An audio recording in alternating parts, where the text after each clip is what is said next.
Friends, welcome back to my channel. Nandamuri Taraka Rama Rao గారికి అందమైన జ్ఞాపకాలు చాలా ఉన్నాయి. చదువుకునే రోజుల్లో ఎక్కడ ఉండేవారో తెలుసా?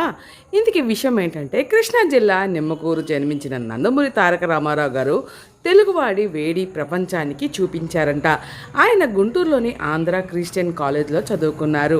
ఆ కాలేజ్లో చదువుతున్న గుంటూరులోని కన్నవారి తోటలోని ఒక ఇంటి రూములో నివసించేవారు ఎన్టీ రామారావు గారు. అప్పటి రోజుల్లో ఇతర ప్రాంతాలకు వెళ్ళి రూమ్లోనే ఉంటూ చదువుకోవటం అంటే చాలా గొప్ప విషయం. అలా ఎన్టీ రామారావు గారు ఏసీ కాలేజ్ చదువుతున్న కన్నవారి తోట 2వ లైన్లో ఉన్న ఇంట్లో నుంచి రూమ్లో ఉండేవారు. ఇప్పటికీ ఆ ఇల్లు అలాగే ఉందంట.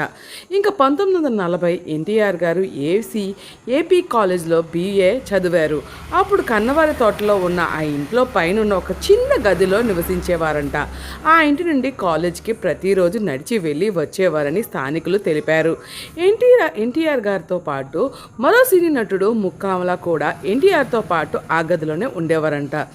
ఎన్టీఆర్ గారు అయితే మాత్రం ఆ రూము బయట ప్రాణంగంలో స్నానం చేసేవారని, అక్కడే బుడ్డి దీపం పెట్టుకొని చదువుకునేవారని ఆనాటి పెద్దలైతే చెప్పేవారంట. ఇప్పటికీ ఆ గది అలాగే చెక్కు చెదరకుండా ఉంది. దీంతో కొంతమంది అభిమానులు అప్పుడప్పుడు ఆ గదిని చూడటానికి వస్తున్నారని స్థానికులు చెబుతూ ఉంటారు. ఇంకా ఇంటి సమీపంలో మరో సినీ నటుడు SP రంగారావు బంధువులు నివసించేవారని, అప్పుడప్పుడు ANR గారు కూడా కన్నవారి తోట వచ్చేవారంట.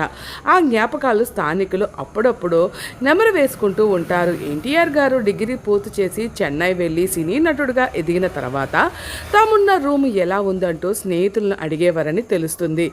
80 ఏళ్ల క్రితం ఎలా ఉందో ఇప్పటికీ ఆ గది అలాగే ఉందని, దీంతో ఆయన అభిమానులు అప్పుడప్పుడు అక్కడికి వచ్చి ఆ గదిని చూసి వెల్లడించేవారంట. మీలో ఎంతమందికి ఇన్ఫర్మేషన్ తెలుసో? Like, share, comment and subscribe for more gossips.